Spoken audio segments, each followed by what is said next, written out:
Hello दोस्तों, आपके अपने यूट्यूब चैनल यूपीएससी नेट में स्वागत है। मैं तरुण गुप्ता आज बात करने वाला हूं हेडलाइन न्यूज के माध्यम से पीओके जल्द बनेगा भारत का ही। और उत्तर प्रदेश के सीएम योगी आदित्यनाथ जी के द्वारा ऐसा ऐलान कर दिया गया। अब ये जो ऐलान किया गया है और इसमें कितनी वास्तविकता है और क्यों इन्होंने कहा है इस तरीके की, इन्होंने अपने विचार सामने रखे हैं। अब ये कुछ रीजन है और बहुत बड़ा रीजन है, इसको समझेंगे। और इन्होंने पूरी जनता की रैली के सामने ऐसे बात बोल दी है। और पीओके भारत का हिस्सा तो बनेगा ही बनेगा। इन्होंने और भी कहा है कि पाकिस्तान भिखारी है।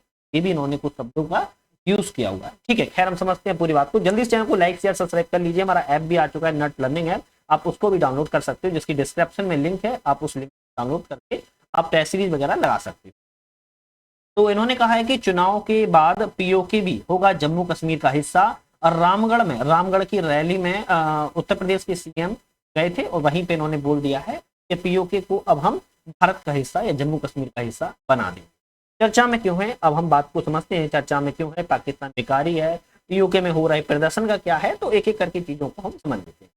सबसे पहले चर्चा में क्यों क्यों है, तो जम्मू कश्मीर में चुनाव हुए, उसके मद्देनजर उत्तर प्रदेश के मुख्यमंत्री योगी आदित्यनाथ ने रामगढ़ में चुनावी जनसभा में पहुंचे थे और वहीं पर इन्होंने ऐसा भाषण दिया है कि शांतिपूर्ण चुनाव के जरिए बीजेपी की सत्ता में वापसी के बाद पाकिस्तान कब्जे वाला कश्मीर भी जम्मू कश्मीर का हिस्सा बनने जा रहा है।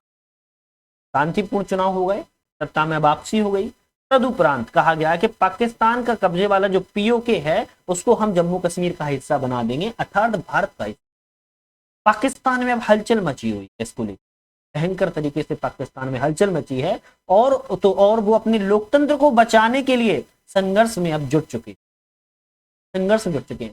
एक चीज और भी है कि भारत में राशन कार्ड 80 करोड़ से ज्यादा लोगों को फ्री में मुफ्त कराई जा रही है भारत सरकार के द्वारा। और पाकिस्तान में 500 रुपया किलो आटा हो चुका है, ध्यान रखो, 500 रुपया किलो आटा। खैर वो हम बात करेंगे बाद में। लेकिन पाकिस्तान में हलचल आ गई है सीएम योगी की ऐसे शब्दों को सुनकर कि लोकतंत्र बचाने के लिए अब वो संघर्ष कर रहे हैं और अब भी अपने लोकतंत्र को बचाने के लिए कड़ी लड़ाई में जुट गए। पाकिस्तान अपने लोकतंत्र की रक्षा करने में फैल रहा, ऐसा कहा है सीएम योगी जी ने। भिखारी पाकिस्तान, ये शब्द क्यों कहा है, तो सीएम योगी ने कहा है कि एक तरफ भारत है और दूसरी तरफ पाकिस्तान है। कहा जा रहा है कि एक तरफ भारत है, दूसरी पाकिस्तान है और खाने की कमी एक स्वाभाविक है। कहा है खाने की कमी स्वाभाविक तौर पर है, लेकिन पाकिस्तान में जो आटा की कीमत है वो 500 रुपया प्रति किलो हो चुकी है। मतलब 1 किलो अगर आटा आपको लेना है तो 500 रुपए देने होंगे। वहीं अगर भारत में कहा है कि पीएम मोदी 80 करोड़ भारतीयों को मुफ्त में राशन और 5 लाख रुपए तक का मुफ्त स्वास्थ्य आयुष्मान योजना के प्रदान कर रहे हैं। तो जो जिस पाकिस्तान में 500 रुपए किलो आटा मिल रहा है, वहां पे क्या मुफ्त में 5 लाख का इलाज करवा पाएंगे? क्या मुफ्त में वो राशन दे पाएंगे? भारत के प्रधानमंत्री मोदी जी 80 करोड़ भारतीयों को मुफ्त में राशन और मुफ्त में स्वास्थ्य की सेवा दे रहे हैं 5 लाख रुपए। पाकिस्तान डूब रहा है लेकिन भारत आगे बढ़ रहा है। पाकिस्तान एक डूबता हुआ जहाज है। क्या है? डूबता हुआ जहाज है जिसमें ब्रेक तो हैं पर इंजन नहीं है। क्या कहा है? जिसमें ब्रेक तो है पर इंजन नहीं है। पाकिस्तान में डूबता हुआ जहाज है। भिखारी पाकिस्तान आज खुद को संभाल नहीं पा रहा है और पीओ को संभालने चल रहा है। इसी दरमियान पाकिस्तान के जो कब्जे वाला कश्मीर है उससे अलग होने की वहां की जनता भी आवाज उठा रही है कि कह रही है कि हमें भी जम्मू कश्मीर के चुनाव में हिस्सा लेने का हक था, लेकिन आपने मुझे हिस्सा नहीं लेने दिया। अब इसके उपरांत अब क्या कार्रवाई होगी, अब आपको चुनाव के नतीजे अच्छे रहे संदेश देना होगा, दे रहे हैं। पीओके में हो रहे प्रदर्शन, अब पीओके में प्रदर्शन क्यों हो रहे हैं, तो पाकिस्तान के कब्जे वाला जो कश्मीर पीओके है अब आजादी के नारे लगा रहा है। पीओके में भी अब आजादी के नारे लग रहे हैं। पीओके के लोग अब आजादी की मांग कर रहे हैं कि मुझे अब आजाद करो। सड़कों पर उतर आए हैं, संयुक्त राष्ट्र की गाड़ी रोकी और सामने प्रदर्शन किया है। ध्यान रखिएगा, यूएन की गाड़ी गुजरी थी कश्मीर के पीओके वाले एरिया से, वहां पर गाड़ी रोकी है। सड़कों पर पीओके के लोगों ने गाड़ी रोकी यूएन की और कहा है कि उनके सामने प्रदर्शन किया कि हमें भी अब आजादी चाहिए। यूएन की गाड़ी के सामने इस दौरान लोगों ने पाकिस्तानी फौज वापस जाओ और हमें चाहिए आजादी और कश्मीर में कत्लेआम बंद करो के नारे लगाए हैं। ये बहुत बड़ी बात है कि संयुक्त राष्ट्र की कार के सामने आके लोगों ने नारे लगाए कि पाकिस्तान वापस जाओ, हमें चाहिए आजादी और कश्मीर में कत्लेआम बंद करो के नारे लगाए। इससे ये साफ नजर आता है कि पीओके के लोग भी अब चाहते हैं जम्मू कश्मीर का हिस्सा बनना। जम्मू कश्मीर की तरक्की देखकर, जम्मू कश्मीर की तरक्की देखकर अब वो चाहते हैं कि हम भारत का हिस्सा पूर्ण रूप बन जाएं, हमारे भी प्रगति हो, हमारे आने वाले भविष्य के जो बच्चे हैं वो भी अच्छी शिक्षा हो, उनके लिए भी अच्छा स्वास्थ्य हो, इस तरीके से वो भी चाहते हैं। तो उसलिए अब आजादी की मांग कर रहे हैं। 74 साल 74 साल तक पीओके में गलत नीति अब पाकिस्तान के खिलाफ पड़ रही है भारी। 74 साल से पीओके में गलत नीति चला रहा है पाकिस्तान, और वही चीज अब भारी पड़ रही है। भारतीय नागरिकता कानून के हिसाब से समझते हैं क्या है, वहां के लोग जो हैं भारतीय नागरिकता के तहत किस तरीके से आएंगे समझते हैं। लेकिन उससे पहले हमारा ऐप की हमने आपसे बोला था, इसका नाम है नट लर्निंग ऐप। उम्मीद है आप लोगों ने ये डाउनलोड कर लिया होगा, नहीं किया तो कर लीजिए। यहाँ पर यूपी की आरओ और एआरओ की टेस्ट सीरीज चल रही है केवल 50 रुपए में, और यूपी पीसीएस की टेस्ट सीरीज चल रही है केवल 99 रुपीज में।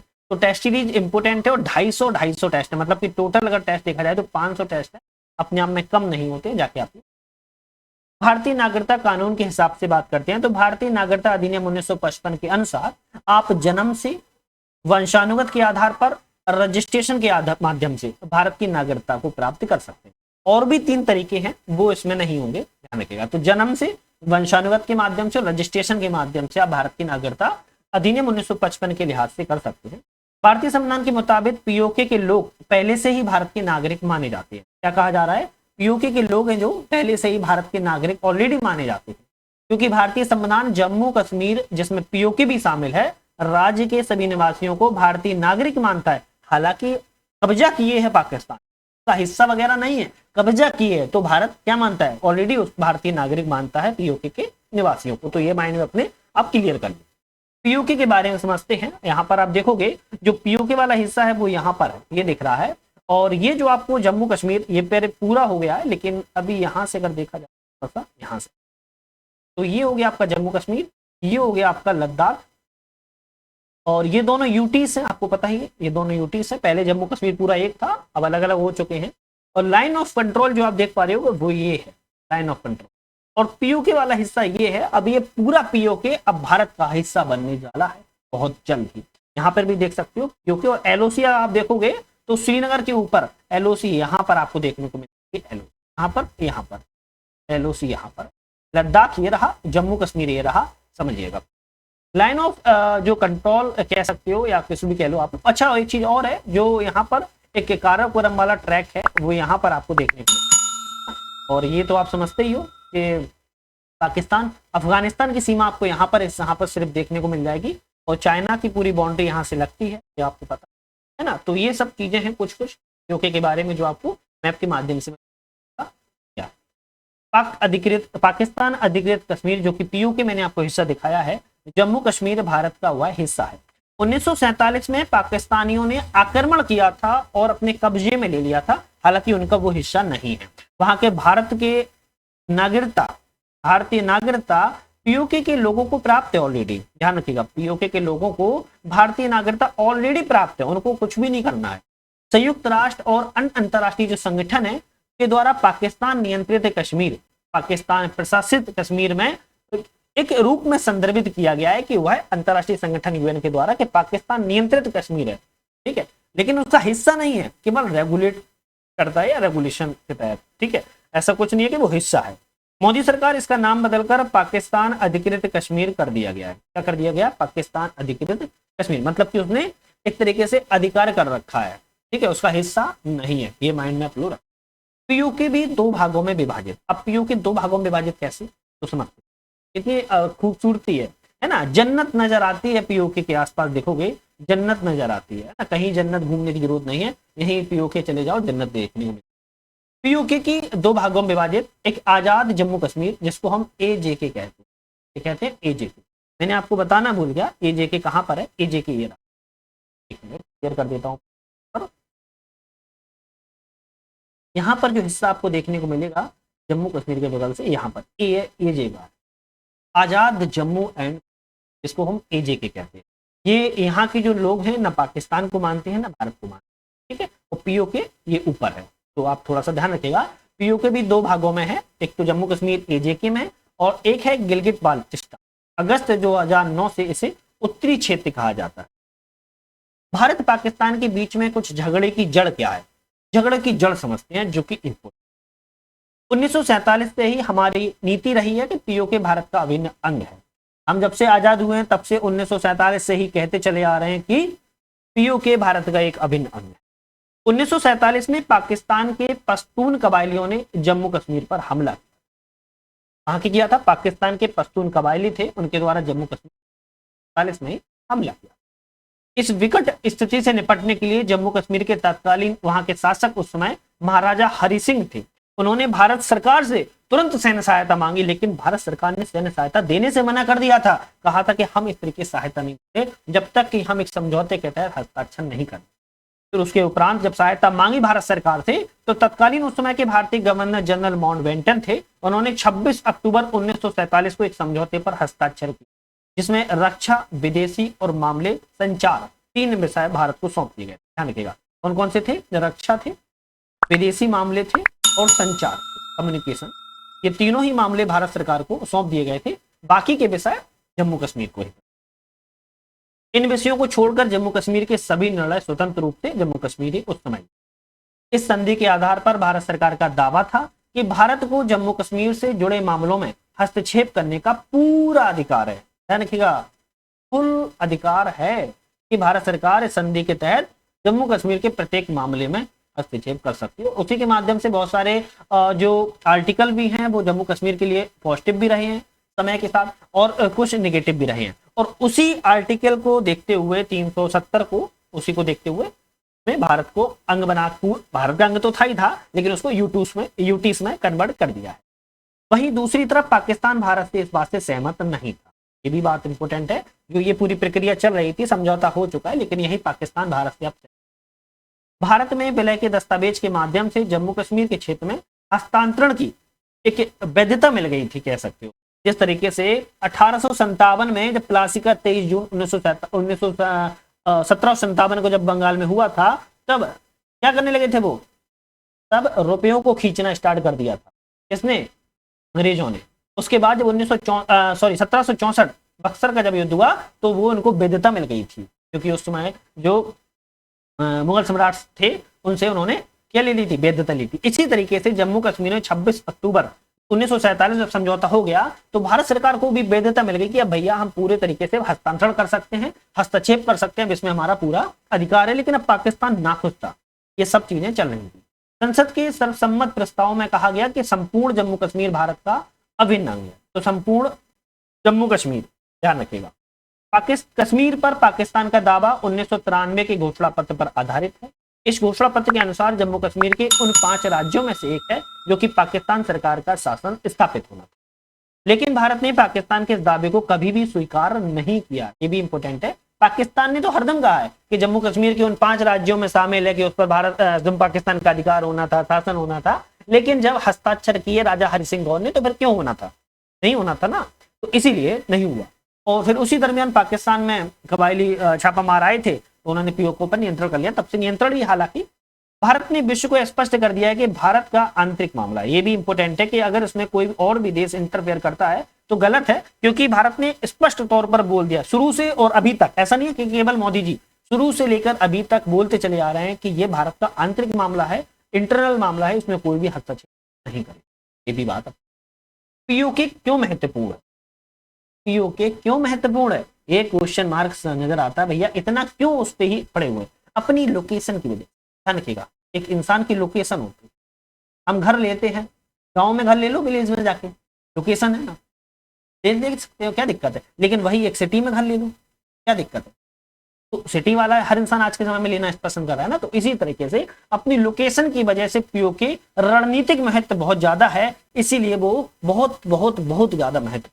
क्योंकि अगर पीओके की अगर हम बात करें तो पहले तो ये समझो आप, अफगानिस्तान से इसकी सीमा लगती है, पाकिस्तान से सीमा लगती है, चाइना से सीमा लगती है। अब जिस जगह से 3 देशों में हम जा सकते हैं, मध्य एशिया डायरेक्ट जा सकते हैं, तो इंपोर्टेंट हो जाता है, रणनीतिक तौर पर इंपोर्टेंट हो जाता है। अब यहाँ से अगर ये मेरा हिस्सा नहीं रहा, मान लो, मतलब भारत का हिस्सा नहीं रहा, मेरा मतलब भारत का हिस्सा नहीं रहा मान लो, तो यहाँ से हो सकता है कुछ गतिविधियां गलत हो जाए, आतंकवाद पनाह होने लगे। तो इस तरीके से रोकने के लिए भी पाकिस्तान इस पर एक तरीके से बार बार कुछ ना कुछ करता भी रहता है। इसीलिए तो भारत चाहता है कि अब ये फाइनली हो जाए डिसीजन और ये खत्म। इसकी सीमा कई देशों से लगती है, जैसे कि पश्चिम में पाकिस्तान, पंजाब, उत्तर पश्चिम में सीमांत प्रांत, जिसे अब खैबर पख्तूनख्वा भी कहा जाता है। ध्यान रखिएगा, ये एग्जाम में आ सकता है कि उत्तर पश्चिम में सीमा प्रांत क्या कहते हैं, खैबर पख्तूनख्वा कहते हैं। उत्तर पश्चिम में अफगानिस्तान का जो वखान कॉरिडोर है वहां से लगता है। उत्तर में People's Republic of China Xinjiang प्रांत से लगता है। और पूरब में भारत का जम्मू कश्मीर तो लगता ही लगता है, आपको पता ही है, और लद्दाख भी लगता है। तो यहाँ की जो लोकेशन है बहुत ही ज्यादा महत्वपूर्ण। एक रणनीतिक महत्व तो है ही है पीओके का, साथ में एक पर्यटन का बहुत अच्छा एक जरिया है। ध्यान रखिएगा, पर्यटन का एक बहुत अच्छा जरिया है। यहाँ से कई सारी नदियां भी निकलती हैं, कई सारी झीलें भी हैं, और इसीलिए यहाँ पर्यटन के रूप में बहुत ज्यादा। पीओके क्षेत्र में भारत के लिए चुनौतियां, अब समझते हैं थोड़ा सा भारत के लिए भी कठिनाई क्या है, चुनौतियां क्या। तो इस क्षेत्र में आतंकवादी घुसपैठ बहुत है, आतंकवादी घुसपैठ ज्यादा है पीओके। पाकिस्तान ने समय के साथ पीओके की जनसांख्यिकी को बदल दिया, क्योंकि 74 साल से किसी का जब वहां पर कब्जा रहेगा तो सीधी सी बात है कि बदल ही देगा वहां की जो। इसने पूर्व सैनिकों, पंजाबियों, पठानों को बसा दिया है। पीओके का मूल रंग बदल गया है। तब जो पीओके का लोग थे वो प्रॉपर तौर पे बदल चुके हैं। यहाँ पे पूर्व सैनिक हैं पाकिस्तान के, वो आ गए हैं, आतंकवादी को पनाह हो चुकी है, पंजाबियों को हो चुकी है, पठानों, मतलब ये भारत के जैसे नहीं है, वो और कहीं कहीं से आकर बसा दिए हैं पाकिस्तान। तो पूरा जनसांख्यिकी को भी बदल दिया। सबसे इंपॉर्टेंट है गिलगिट बल्टिस्तान क्षेत्र अन्य की तुलना में यहाँ से आसान है जाना और आना की पहुंच जो है वो गिलगिट बल्टिस्तान अन्य क्षेत्र की तुलना में बहुत ज्यादा आसान भी है। तो पीओके के लिए भारत के दौर पे ये बहुत बड़ी चुनौती है कि भारत इससे निपटेगा कैसे, ये भी अपने आप। खैर ये पूरी मैंने जो आपको एक एक कथा बताई है कह सकते हैं, क्योंकि आप लोग मन से तो देखते नहीं हो, ना तो कोई कमेंट करते हो अच्छे से, ना चैनल को सब्सक्राइब लाइक करते हो, तो कर लिया करो, क्योंकि इस तरीके की बहुत सारी वीडियोस हमारे चैनल पे बनती रहती हैं, आप लोग देखते ही होंगे। डेली करंट अफेयर्स भी आते हैं, यूपी करंट अफेयर्स भी हमारी चली रही है, ऐप भी आ चुका है, ऐप भी आप लोग डाउनलोड कर सकते हो, वहाँ पर टेस्ट सीरीज वगैरह ज्वाइन कर लीजिएगा। आज ही समाप्त करते हैं, इसी तरीके की नेक्स्ट वीडियो में पुनः मुलाकात करेंगे। वीडियो पे बने रहने के लिए आप सभी का धन्यवाद।